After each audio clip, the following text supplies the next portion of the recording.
Assalamualaikum warahmatullahi wabarakatuh. Saya Fatimah Sara dengan NIM 22021AF dari kelas A22. Di sini saya akan menjelaskan materi destilasi.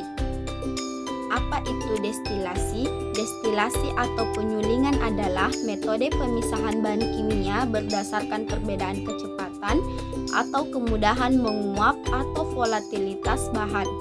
Dalam penyulingan, campuran zat dididihkan sehingga menguap, dan uap ini kemudian didinginkan kembali ke dalam bentuk cairan. Zat yang memiliki titik lebih rendah akan menguap terlebih dahulu. Adapun prinsip kerja destilasi. Dasar pemisahan pada destilasi adalah perbedaan titik didih cairan pada tekanan tertentu. Pemisahan dengan destilasi melibatkan penguapan diferensial dari suatu campuran cairan diikuti dengan penampungan material yang menguap dengan cara mendinginkan dan pengembungan. Syarat utama dalam operasi pemisahan komponen-komponen dengan cara destilasi adalah komposisi uap harus berbeda dengan komposisi cairan dengan terjadi keseimbangan larutan-larutan dengan komponen-komponennya cukup dapat menguap. Jenis-jenis destilasi. Yang pertama, destilasi sederhana. Pada destilasi sederhana, dasar pemisahannya adalah perbedaan titik didih yang jauh atau dengan salah satu komponen bersifat volatil. Jika campuran dipanaskan, maka komponen yang titik didihnya lebih rendah akan menguap terlebih dahulu. Selain perbedaan titik didih, juga perbedaan kovalital yang kecenderungan sebuah substansi untuk menjadi gas. Berikut adalah contoh proses destilasi sederhana. Sebelum melakukan proses destilasi, pastikan terlebih dahulu alat tersebut dirangkai. Pertama, masukkan etanol tanpa air ke dalam labu destilasi.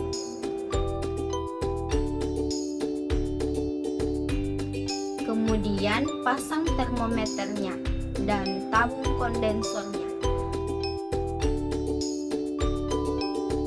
Pastikan tabung kondensornya berfungsi. Uap yang dihasilkan dari cairan akan naik dan masuk ke kondensor. Wadah ini penampungan air dingin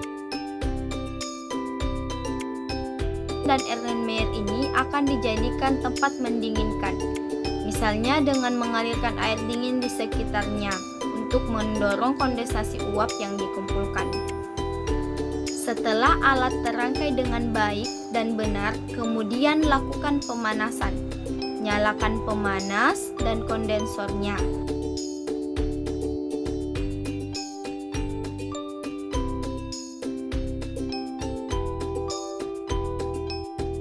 Panaskan larutan hingga temperatur 78 derajat Celcius. Air pendingin akan mengalir dari sini dan hasil destilasi akan terbentuk. Kemudian matikan pemanas. Kedua, destilasi uap.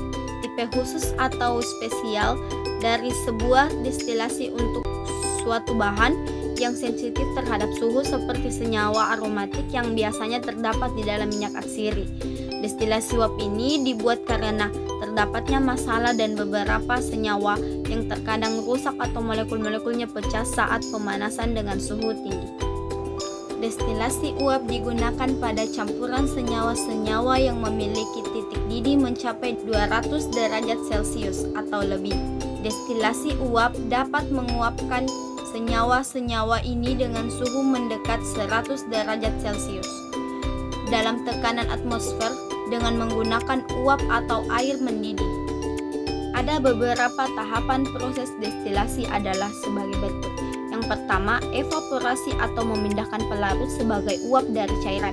Yang kedua, pemisahan uap cairan di dalam kolom dan untuk memisahkan komponen dengan titik didih lebih rendah yang lebih mudah menguap, komponen lain yang kurang volatil. Yang ketiga, kondensasi dari uap, serta untuk mendapatkan fraksi pelarut yang lebih volatil. Adapun keuntungan dan kekurangan metode destilasi. Yang pertama, keuntungan. Dapat memisahkan zat dengan perbedaan titik didih yang tinggi dan produk yang dihasilkan benar-benar murni. Yang kedua, kekurangan. berlaku hanya untuk zat dengan fase cair dan gas. Hanya dapat memisahkan zat yang memiliki perbedaan titik didih yang besar, dan biaya penggunaan alat ini relatif mahal. Cukup sekian video penjelasan materi destilasi dari saya. Mohon maaf bila ada kekurangan dan kesalahan. Wassalamualaikum warahmatullahi wabarakatuh.